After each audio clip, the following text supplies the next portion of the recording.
Good day, my name is Todd Stanley. I'm the man who takes people out in the field and has them either live interact with their eyewitness of Sasquatch. Very awesome Throwback Thursday today because two people that I did take out in the wilderness and had them live interact with and eyewitness of Sasquatch is Dr. Jeff Meldrum and Survivorman Stroud. And that's what our Throwback Thursday video is going to be about today.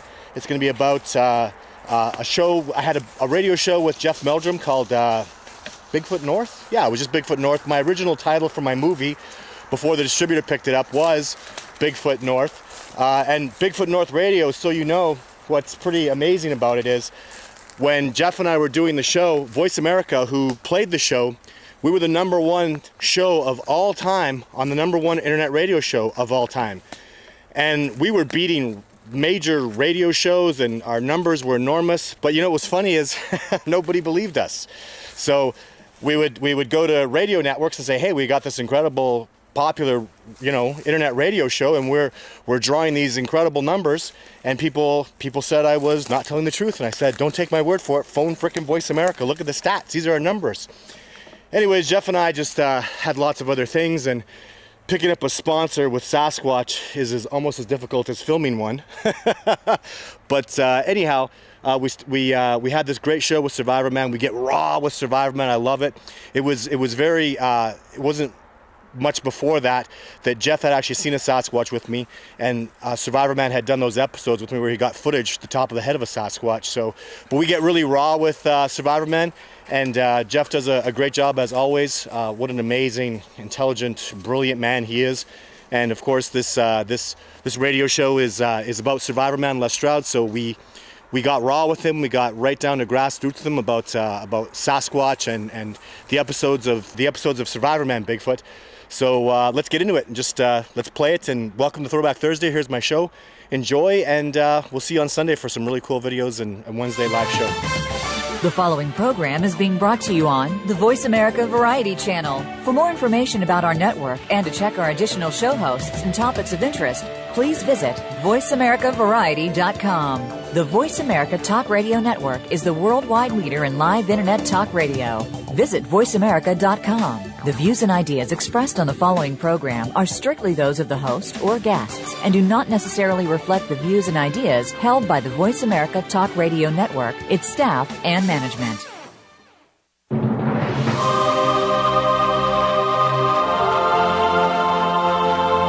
Welcome to Bigfoot North with your hosts, Todd Standing and Dr. Jeff Meldrum. Our show explores the remote, unknown wildernesses of the world to discover new species of relic hominids, considered by many to be the most man-like primates on the planet. Now, here are the hosts of Bigfoot North, Todd Standing and Dr. Jeff Meldrum. Well, hello, everyone. We welcome you again to Bigfoot North with Jeff Meldrum and Todd Standing. We're very excited tonight to be joined by Stroud, and we're very anxious to get on with this conversation with Les. So, Todd, do you want to lead off with a question for our guest? Sure. Thanks a lot for joining us today, Les. So, I guess thanks so much for having me. Yeah. So, I guess at the very beginning, how did you? I know you've had a couple experiences that we'll talk about a little bit later. But how did you feel about Sasquatch growing up in your younger years before you had any Bigfoot experience?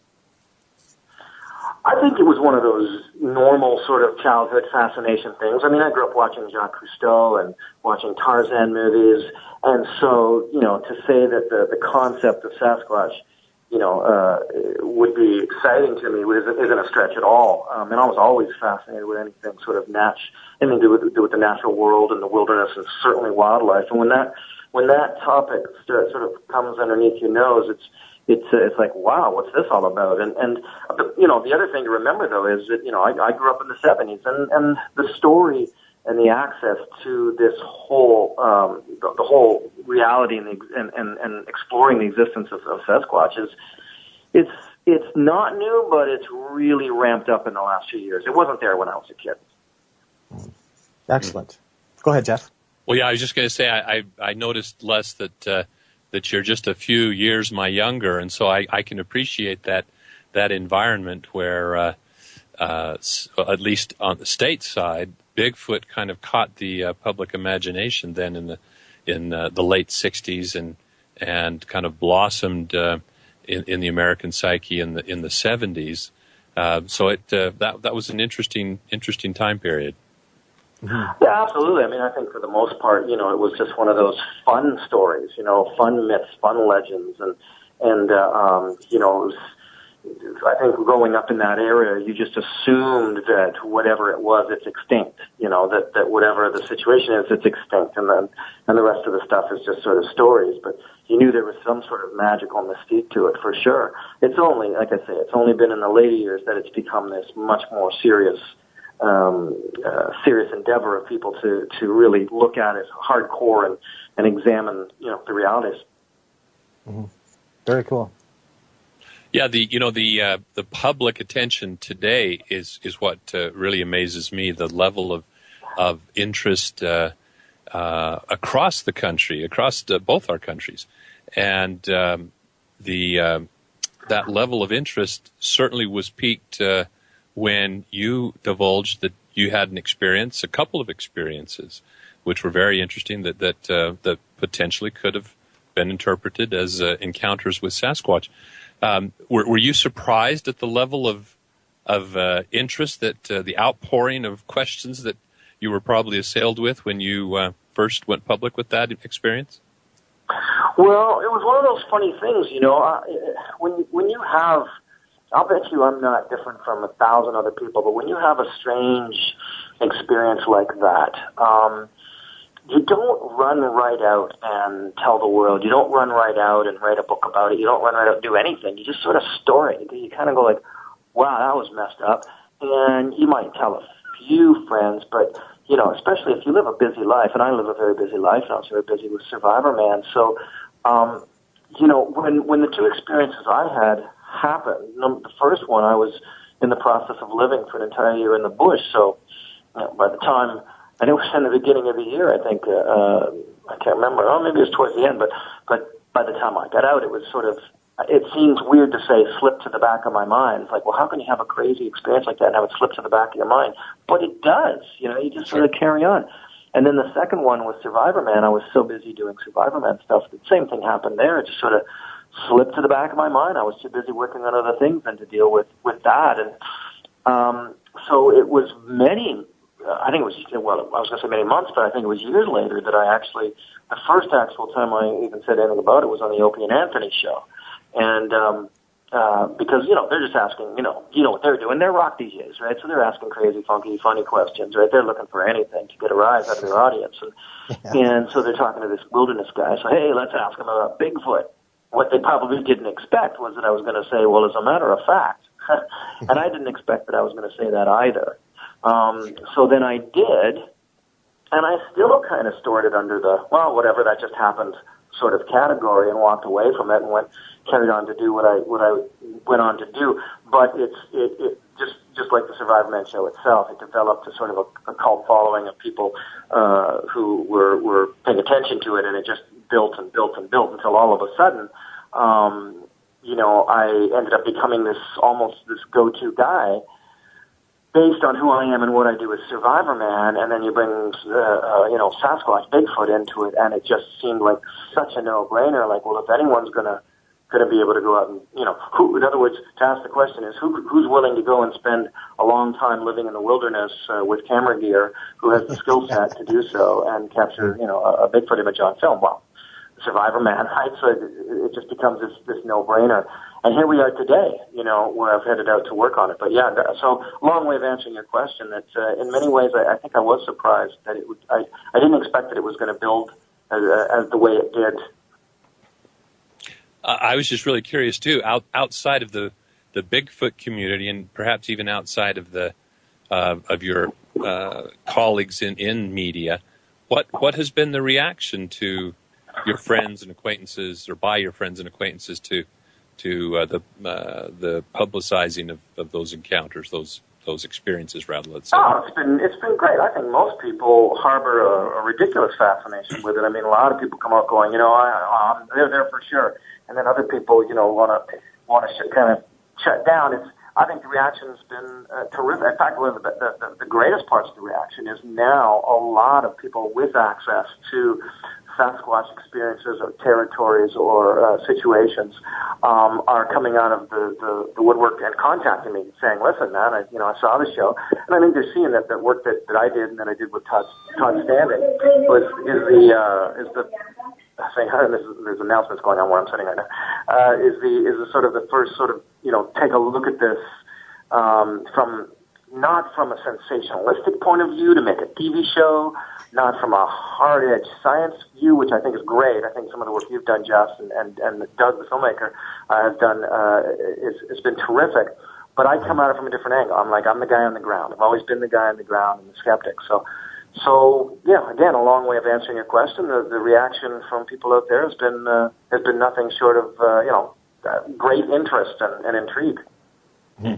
Now, with your speaking of your Alaska Bigfoot incident, it's actually, so people know too as well. Discovery Channel tonight, 10 p.m. Eastern, 5 p.m. Pacific, is the premiere of Survivorman Bigfoot on Discovery Channel USA. I know the Americans have been really after me to watch that, so they have that tonight, right after, an hour after the show. So make sure you don't miss it, because it really is spectacular. I have to say that I've done a lot of productions. I've worked with a lot of different people, and actually I've been avoiding working with so many people over the years because, like Les said, I mean, I've told people, why are you working with Les now? And after all this 7 years, I've been saying no to production companies because he's the guy out of 7 billion people on the planet that can get out there, boots on the ground. And not only is he a survival expert, because there are other survival experts out there, but he can film it all. And filming them is profound evidence. And it's really exciting to have you on board. So make sure you turn into that. I guarantee people you will see stuff in those 2 episodes. I know there's been a lot of Bigfoot stuff and Talking Heads. This is not Talking Heads. This is Les Stroud, boots on the ground, looking for Sasquatch and getting incredible results with, being in the field, sleeping out in the wilderness in Bigfoot habitat. It's in my opinion, I mean, I've never seen anything like it. There's nothing to really even compare it to. It's not theoretical. It's not reenactments. There's none of that. It's actual stuff happening live, boots on the ground. So tune in. But I wanted to ask you, Les, so 2 questions about Survivorman Alaska. How many days was it before you had that incident with the Sasquatch? Well, I'm not going to pull any punches. That must have been a Sasquatch. I know you're not quite on that page yet, but how many days did it take before something actually happened? Were you in that spot? Well, I mean, depending on how you look at things, in many ways, it was almost immediate reaction. You have to, I think that in a lot of times, if you're going out and you're searching for something like this, it's such a small needle in such a massive haystack, that's why the work that I do, I need to tie in with someone like yourself, Todd. I need to tie in with people who have access to different areas and different places, where there already is activity. And I know that, not to do a spoiler alert, but we had interaction fairly soon. It wasn't days, it wasn't weeks, and then we had reaction right away while we were there. And I think that the shows that, they've already actually aired in Canada, and the responses from a lot of people who were sort of fence-sitters said, I really didn't give this much before this, but now seeing the way you put it, seeing this show, I'm going to give this some thought. I think there's something there. There's something to this. Clearly I'm not sitting here with a body or something like that, because if I was, this would be a press conference, and it wouldn't be about the shows that are going to air. So there's no real spoiler alert there. But I think that, as I said, seeing the Facebook postings and that from people who've seen the Canadian airing of the show have said that, in fact, many have said, finally, someone's going at it who's going to go at it with the same attitude that I would have. And Jeff, I think, Todd will stand behind. And I made it very clear to Todd in the beginning that, look at, there's going to be stuff where I'm going to go, wow, that's pretty amazing. And other stuff I'm going to go, I'm not buying it. And I think that's the important thing is I'm not afraid to look at any Bigfoot researcher in the face and say, no, I'm not buying this, and that's what the audience wants out of me. They want me to be able to say, look, this is pretty cool, and that's really scary, and that's awesome. But this stuff over here, it's way too coincidental. Too many things that could be. So, and that's the deal. It's been, like I said, it's done really great so far in Canada. The ratings went through the roof, and speaking as a TV producer right now, that's great. Sure. But again, my angle on this is real research. I think that's my angle. Real documentary filmmaking research. That's where I come at everything. Mm-hmm. Fantastic. And ratings are important. I mean, it's from the perspective of an indicator that the message is getting out there. I mean, that's, people think I wrote a book to get rich, and those are people who have never written a book or tried to sell a book. But the book has been a fantastic tool to open people's minds to the possibility, to lay out in an orderly way some of the evidence that I've been impressed with, and questions that still remain on my mind that beg further investigation. It's been kind of interesting. My association with Todd has spawned all kinds of reactions, and people are so quick to pass judgment about things that they've never seen, and particularly about things that I've never said.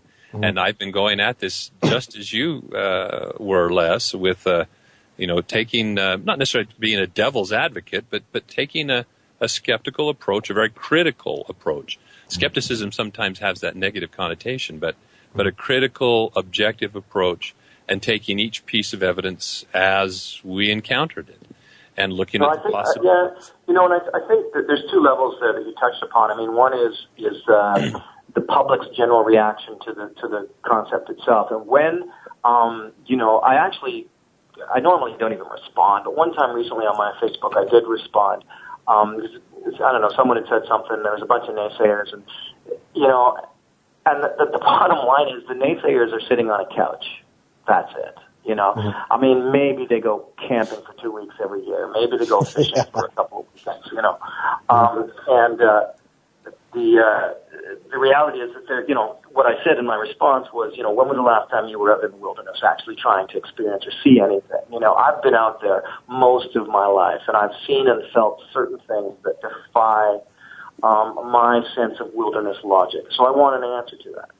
The other level, Jeff, that you just sort of touched upon is gentlemen like yourselves, both you, Jeff, and Todd, getting the bad rap or getting the accusations of fraud and hoaxing and so on.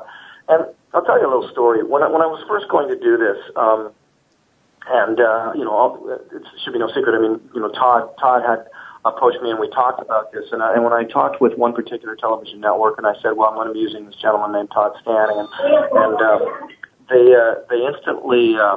I ended up in this 20-minute phone conversation with the executive producer of the network, who was upset that I was going to use Todd because he'd heard that Todd, might all be a hoax and this and that. And I have to say to you, and this comes with no offense to you gentlemen whatsoever, but you have to picture me on the phone as a film producer and a skeptic and a wilderness guy and all this stuff in my background.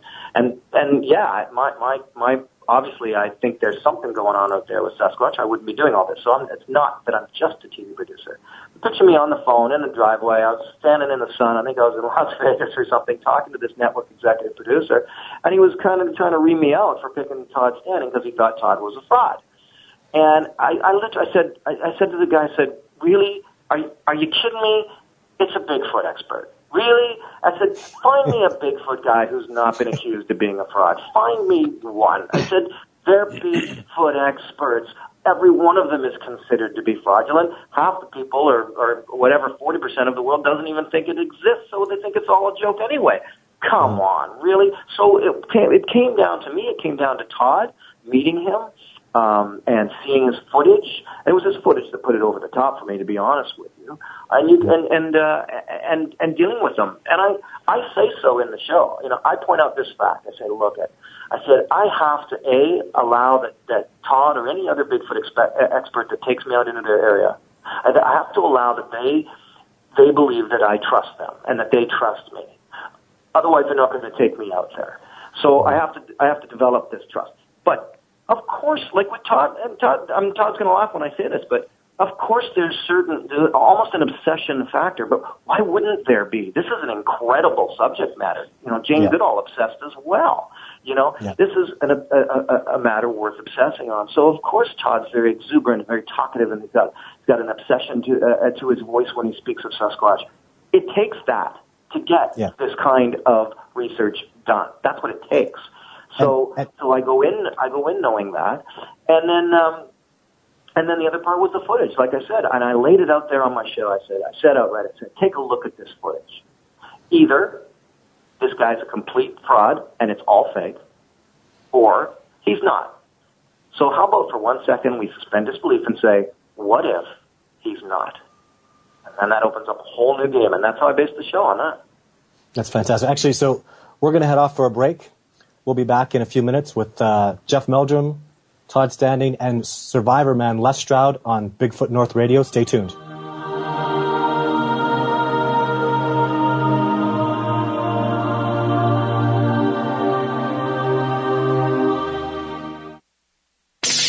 The Internet's #1 talk station. #1 talk station. VoiceAmerica.com. The Complete Sylvanic Collection is an online download featuring videos, stills, chronicles, and audio collected by Todd Standing. It is an enormous collection of some of the most significant evidence ever recorded. Visit Sylvanic.com or BigfootNorth.com to see these downloads, video footage, and to find out more about Todd's work. You can also find the Bigfoot North products for sale in the online store. Our sightings are just the beginning. Visit Sylvanic.com or BigfootNorth.com and see what you're missing.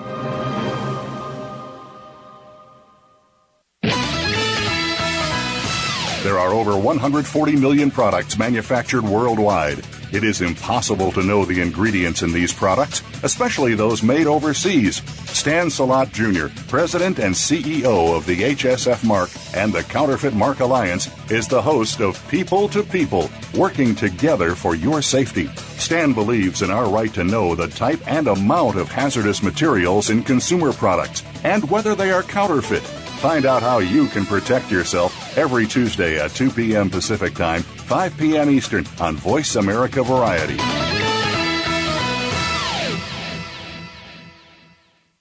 Conservation starts with us. Learn about environmental concerns each week when you tune in to Our Wild World with host Ellie Weiss. Our show centers on Africa each week and what's being done to save our wildlife, ecology, and ourselves. However, we'll also discuss what's going on closer to home. And most importantly, we'll let you know what can be done in our own backyards by featuring guest experts and featuring your questions and answers. Listen every Monday morning at 8 a.m. Pacific Time, 11 a.m. Eastern Time on the Voice America Variety Channel. Become our friend on Facebook. Post your thoughts about our shows and network on our timeline. Visit Facebook.com/Voice America. The Internet's #1 talk station. #1 talk station. VoiceAmerica.com.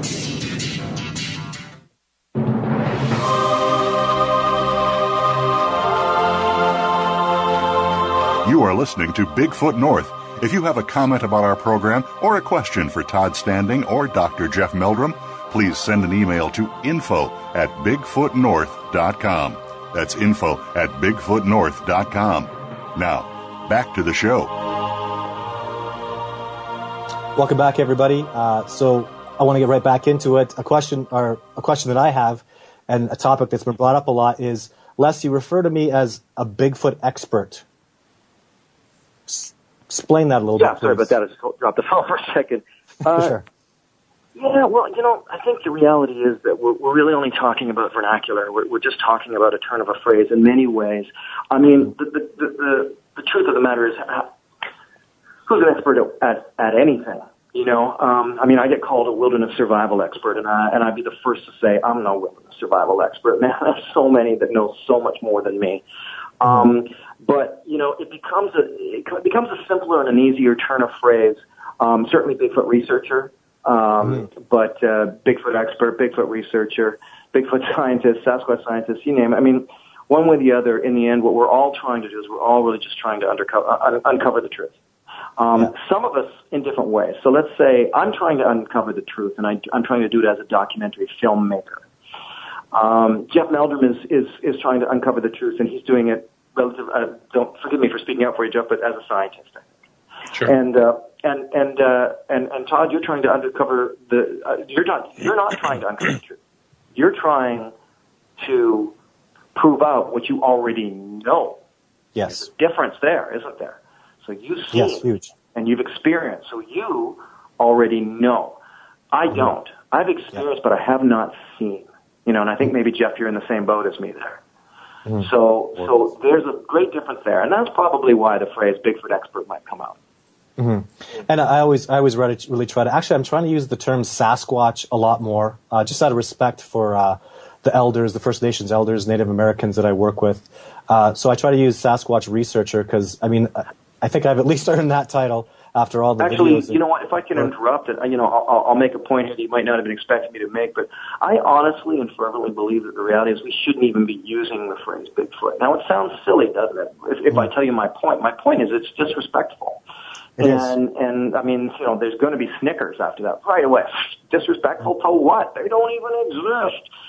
But the reality is that should they exist, should they be an actual creature and being, then calling them Bigfoot is a little bit of a joke.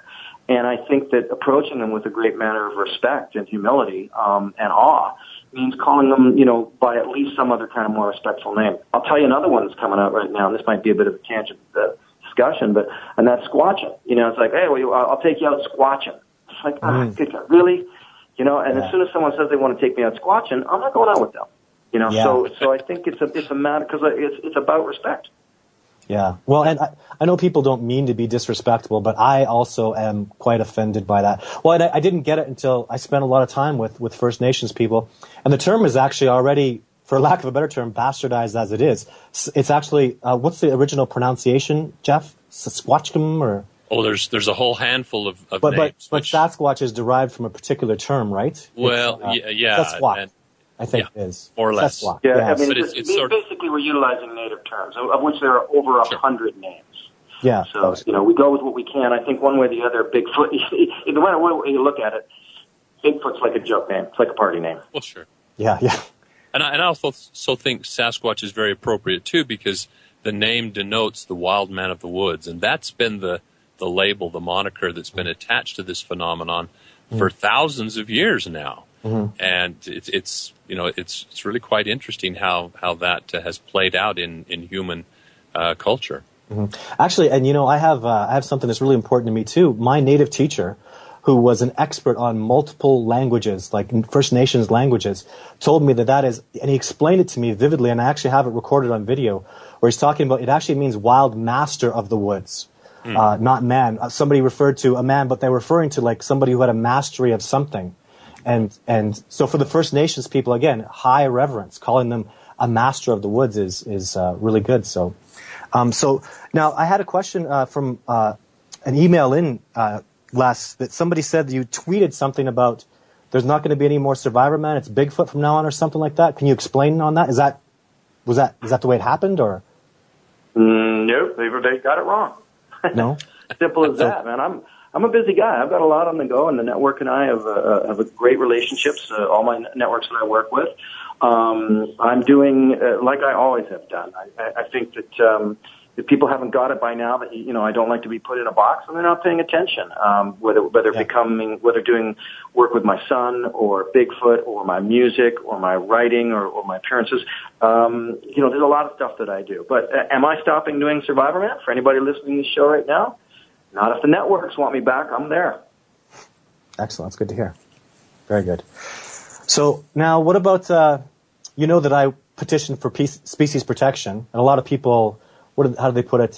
It's putting the cart before the horse, trying to get species protection for something that doesn't exist. How do you feel about what I've done with that legitimately?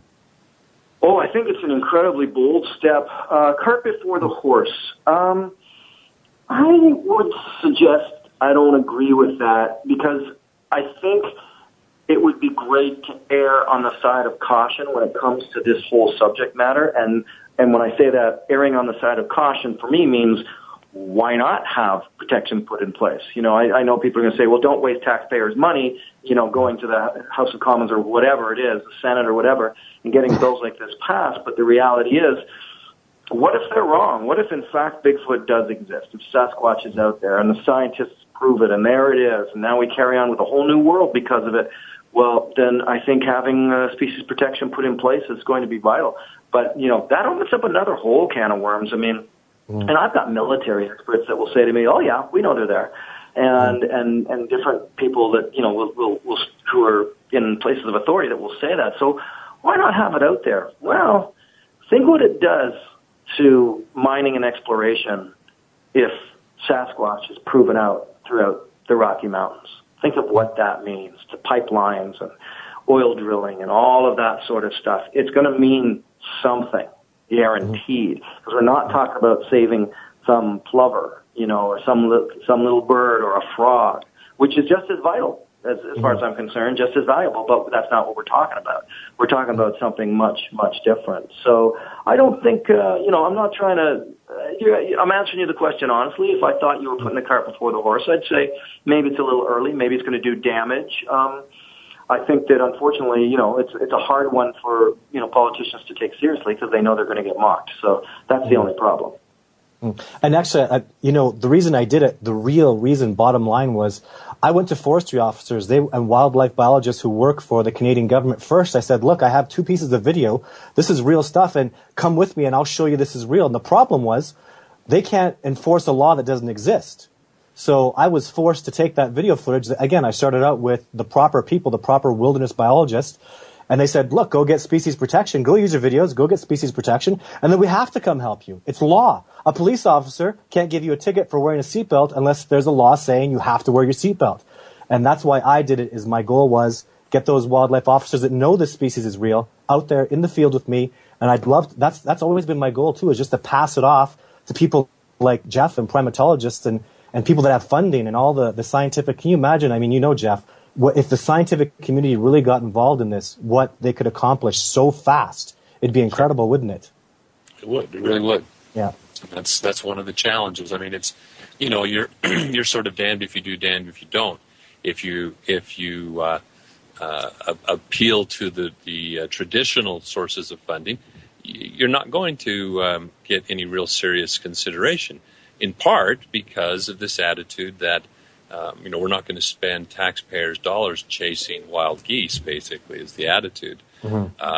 And same with many of the agency. There's a lot of stigma attached, especially at the administrative level, where although there's some implicit acknowledgement, implicit recognition, just as Les suggested from his experiences. I've had similar ones.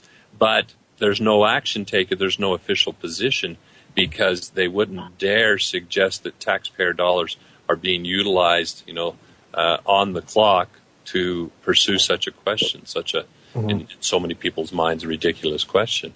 And so it's problematic. But then on the other hand, if you undertake initiatives to try to raise the funding, to try to underwrite research expenditures and so forth, then you're labeled as dealing with making a deal with the devil, as monetizing the whole research, the whole endeavor. Every day I get emails. Just give it all away for free. Put up all your videos for free. Why are you doing it this way? So the science is important. But I wanted to ask you, Les. I mean, you've talked about the science a lot. How important do you think the spirituality is to this discovery? Well, I guess from my angle, I think it's vital. I think they're both vital. I think, but then again, look at so many things where they're crossing that bridge between spirituality and science. I think it's pretty amazing. When you start discussing things like quantum physics and so on, it gets to weird places, of discussion. But I do think that, it's a larger question what you're asking. I believe that that our connection to the earth is one that's in jeopardy at the moment. I think that our connection to the natural earth and the planet is vital for our existence and our future and our survival. And so since we're dealing with a subject matter that is, literally described as the man of the wilderness, the wild man of the wilderness, and we're dealing with a subject matter that, should it exist, it would certainly be considered to be, living, very perfectly within its natural element, then I think as a human being to go after this research subject is to allow yourself to at least consider the spirituality of it all. Certainly the native populations hold it in a great spiritual matter. And bear in mind, they don't all hold it the same way. Some fear, some celebrate. some welcome, some stay away, because they're, just because different cultural beliefs that have come up, but yet they all agree on one thing, that it's there, and they all agree on one other thing, that you approach it spiritually, and being myself a spiritual man, then I approach it that way as well. I think it's vital. I don't go in with fear, because I'm not going in with a high-powered rifle I'm not big game hunting a Sasquatch. I'm trying to gain the experience, and I think the only way to do that, is to go in spiritually and to go in humbly. Now, why? Well, think about it to the next step. You have to think about this for 1 second. If it exists at all, then it is an intelligent being, isn't it? We're not talking about, a dog or a gorilla. We're talking about something that is pretty close to us, anecdotally spoken, right? So if it exists, that even anecdotally, it's going to be known to be pretty close to human psychology and intelligence and that sort of thing. So therefore, approaching it humbly and spiritually, I think, is vital. I agree. I absolutely agree. I'm often asked, what will be the implication? What will be the chain of events set in motion when one is discovered? And one of my responses is, if you consider the historical fact of the discovery of chimpanzees and gorillas, and subsequently the undertaking of naturalistic studies of these creatures, these marvelous creatures in their own habitat, and the impact that has had on our perception of our relationship to the natural world.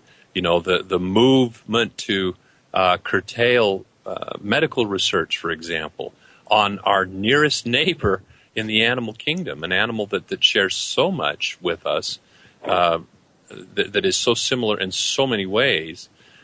We were talking earlier about, Todd and I, about the work that Jane Goodall has done to raise awareness of that very relationship and the impact that realization has on our perception of our place in nature and our relationship to it and to other members of the animal kingdom.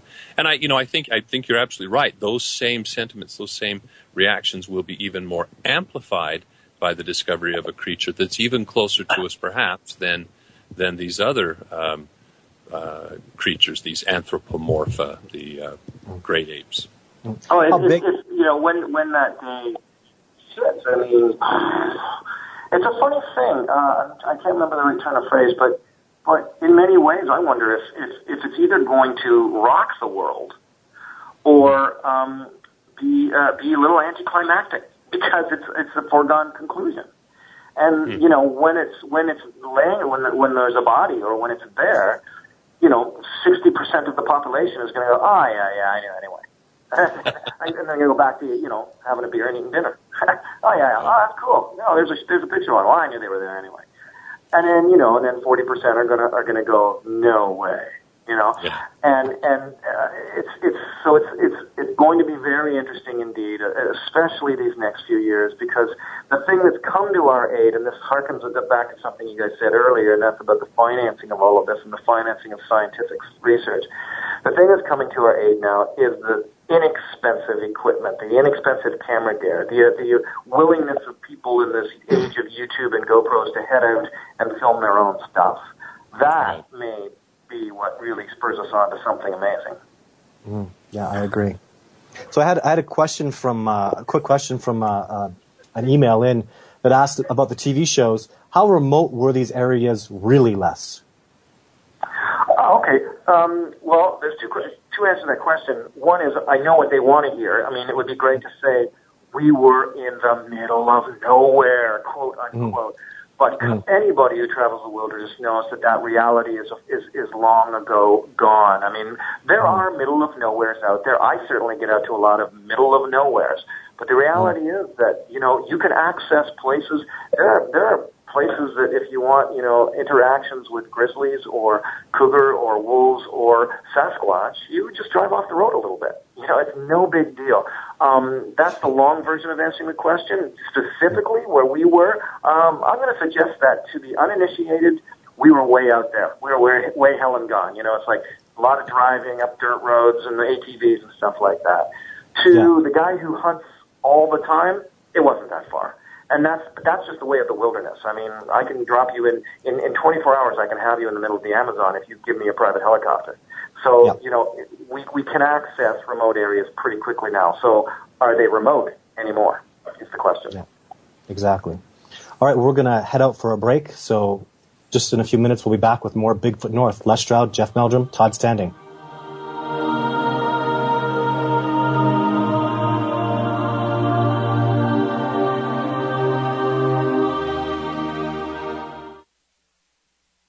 Streaming live, the leader in Internet talk radio, VoiceAmerica.com. The Complete Sylvanic Collection is an online download featuring videos, stills, chronicles, and audio collected by Todd Standing. It is an enormous collection of some of the most significant evidence ever recorded. Visit Sylvanic.com or BigfootNorth.com to see these downloads, video footage, and to find out more about Todd's work. You can also find the Bigfoot North products for sale in the online store.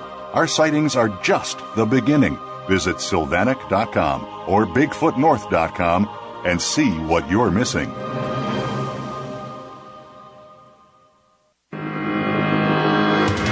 What can you find on Get Real Radio? Well, quite honestly, who you really are. Join host James Robinson each week for a program designed to reveal more about yourself and your world through words of wisdom and profound guests. You'll discover more about the spiritual movement and how it can work with you and alert you to problems you may not be aware of. It will educate, titillate, and enlighten your mind. Get Real Radio is broadcast live every Friday at 11 a.m. Pacific Time, 2 p.m. Eastern Time on the Voice America Variety Channel. This could end up being the best time of your week. Do you ever just ask why? If others, especially children, ask you the same question, how do you answer? Is life a whole bunch of questions just waiting for the right answer? When you tune in to the Mickey Ellison Show, you'll find out how to find the answers and open up so many more questions as you do. At what point in our lives did we stop answering the why questions and just settle for whatever answer we've been programmed to settle for? Never stop asking why. Join Mickey Ellison every Wednesday at 11 a.m. Eastern Time, 8 a.m. Pacific on Voice America Variety. Streaming live, the leader in Internet talk radio, VoiceAmerica.com.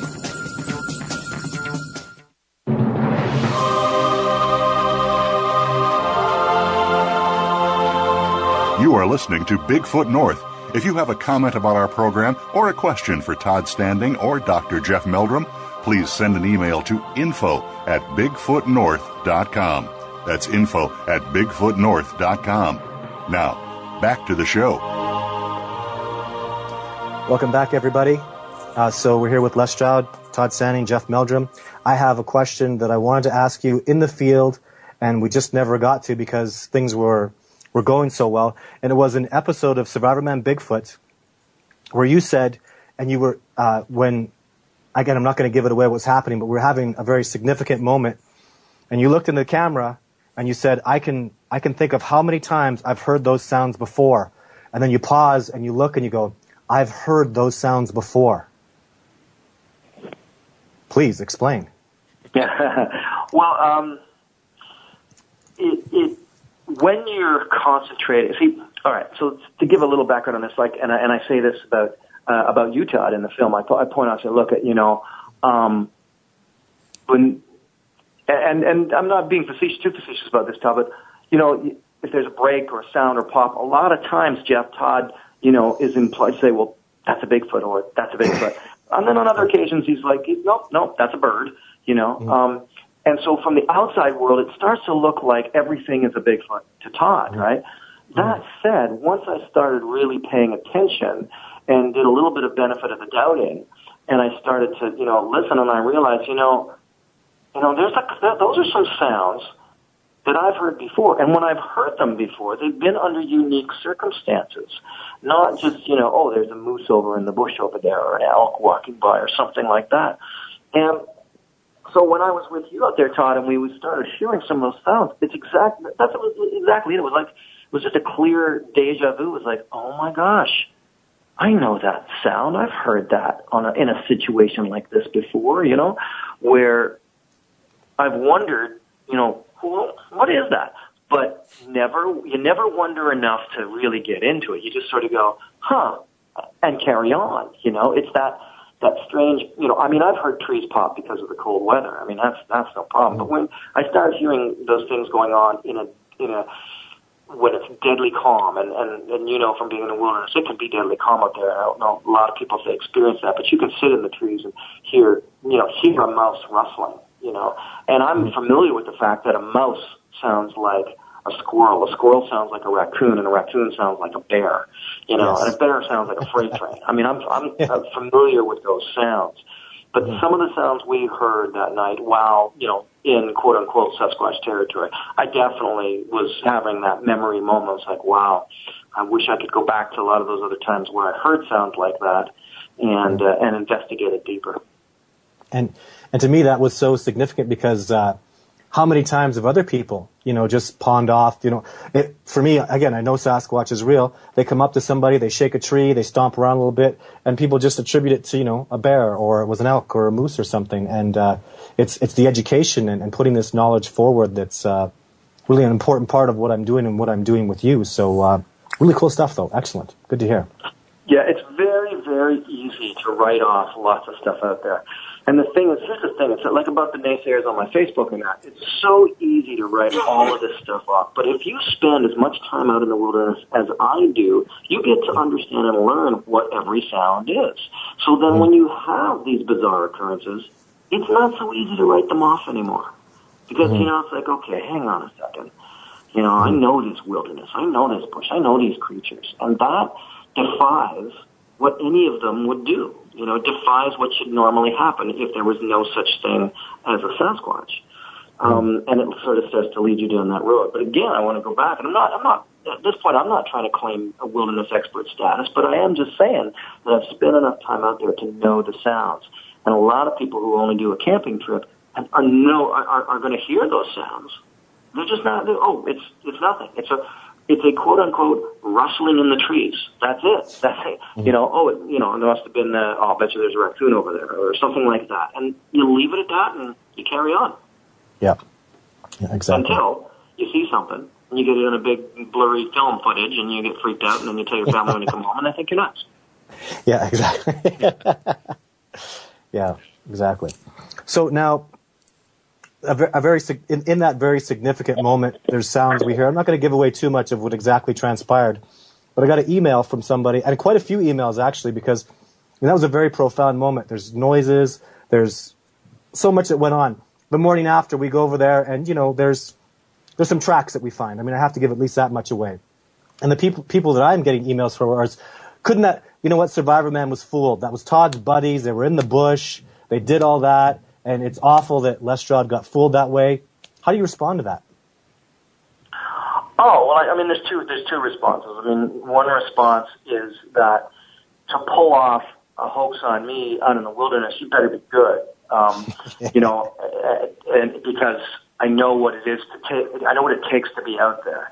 And the things and the whooping responses and the tracks and the different things that happened, the bottom line is it would require you to have had a pretty elaborate setup of individuals and people helping you out and ways to make things happen. I know I saw what I saw, and I was out there for real. So the level that it would take would be borderline pathological. And the next answer to that, the next part of that, which I said there's two, is that, well, if you are, then kudos to you. You fooled me. It's like some people go, what do you know, Todd? It's like, you know what? I'm just going out there to try to uncover the truth. And if I get hoaxed, I get hoaxed. It's part of it, man. It's part of what I'm trying to get involved with here. But the reality is I'm a smart man, and I know what I see. I know what I hear. I know what I feel. I know what I smell. And so I'm leaving it up to my senses. And, I saw tracks there, that defied my experience in tracking, and I've done a lot of tracking in my life. And, you couldn't have done them. They happened when you were with me. We were pretty much handcuffed together for most of the time. Could somebody have run out and taken apples off of trees? Sure, I guess so, But as I said, it's the two levels. On one level, I'd be a difficult man to hoax. On the other level, if you do hoax me, kudos to you. That's just part of the game. It doesn't daunt me because it doesn't change what happened to me. And what happened to me in Alaska was way beyond any moose or bear. And there are similarities to what happened to me, to what's happened to 1,000 other people. So I still have my own experience stuck in my pocket anyway, regardless of what Todd Standing might concoct. I've got my own experience tucked in my pocket. So to be out there with you is walking that line, So right now it's working. I mean, it's not like you got paid a lot of money, so it's not that kind of situation, Not at all. And here we are, still looking. And you've been to my house, you've had dinner with me, you've met my family, so it's really, there's actually, I consider you a friend. So, there's to go to that level and be doing all that stuff. And you know what? I've spent so much time in the wilderness. I'm Canadian, born and raised out here. 20 years I've been doing hardcore backcountry expeditions. There's to say that, you really have to be somebody who's born and raised on cement, because nobody could, to pull that over, all the things that transpired, you're getting into the realms of such impossibility that it's not even worth mentioning anymore. It's so crazy. It's just a yes. There's no way. It's just way, way, way too much. You have to understand. People are at home sitting on their couches watching TV. Yes. They're working their jobs. They're doing things, their careers, what have you, and it's all due respect to them. The reality is that they're not out in the wilderness exploring these zones and going through this. And those people who do end up in these situations, of course, are people who are out there hiking and hunting. And there's a lot of hunters. There's a lot of game wardens and hunters and anglers and wilderness explorers that will say, oh yeah, I had my experience, because they're not sitting on the couch, So that's the thing, and it's really what I try to do is just like I did with Survival. When Survival did not exist on television anywhere, I just wanted to bring it into their homes and make it touchable, make it more accessible, And that's what I think I can do with researching Sasquatch, is make it more accessible to the point to at least pique interest. And wow, you've done such a spectacular job. That's one thing that's brilliant about the way you put this production together, and just blew me away. Now, you said something in the second episode of Survivorman Bigfoot that I loved, and I wanted you to expand on that a little more. You said, end quote, vulnerability, not hubris, is the only tactic that will allow humans to find Bigfoot. Explain that, please. Well, we go to deeper levels of this. We're cutting down into deeper levels, and the one deeper level is this. Again, if it's there, it's intelligent. That's probably a good given, right? If it's intelligent, it's going to be kind of hyper wilderness intelligent.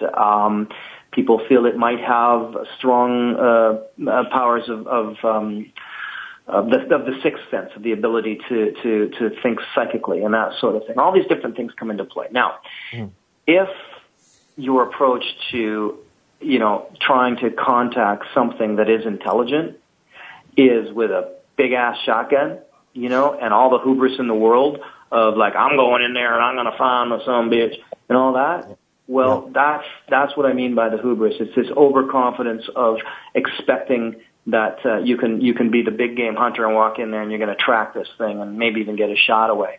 You're not dealing with a deer. You're not dealing with an elk. You're dealing with something that thinks maybe like you do, and you're stepping into its living room. If a polar bear stepped into my living room, he wouldn't have a clue what to do, short of what his nose led him to. But I know what to do in my living room. But if I step into the living room of a Sasquatch, it's his living room. He knows where every single nook and cranny is. And so I think that to go in there expecting contact means you need to go in understanding how vulnerable you are and accepting that vulnerability, accepting the humility of the search, and going in that way. It's like the image of asking permission, of putting your hand outstretched, just sort of saying, with your head down, saying, "Oh, I want to be here. You know, I recognize you're 900 pounds. You're going to decapitate me with a paw, so I'm hoping you won't." I say paw because I'm thinking like a grizzly doing a swipe, but I'm saying these are 900-pound creatures. What they could do to us is, of course, would be easy for them. So you need to go in with vulnerability, humility, not hubris, and not that sort of cocky arrogance. I think you've put it right on. I agree. How do you feel? Totally. That is perfect. 100%. Yeah. Yeah, absolutely. I mean, think about how Jane Goodall approached her research. You know, she didn't go in like, you know, trapping them and hunting them down and saying, "Hey, I want to research you." You know, and tranquilizing them. They went in and they sat on the ground and waited. Yeah. That's pretty humble. So what's next? We only have a few minutes left. So what's next with you?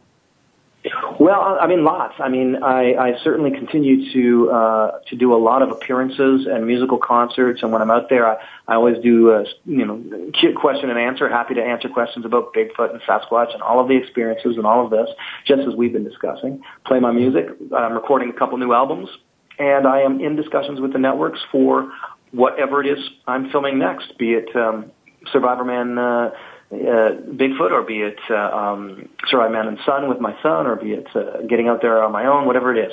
So I'm still busy and I'm still into it in a very big way. Really happy to continue on with what I do.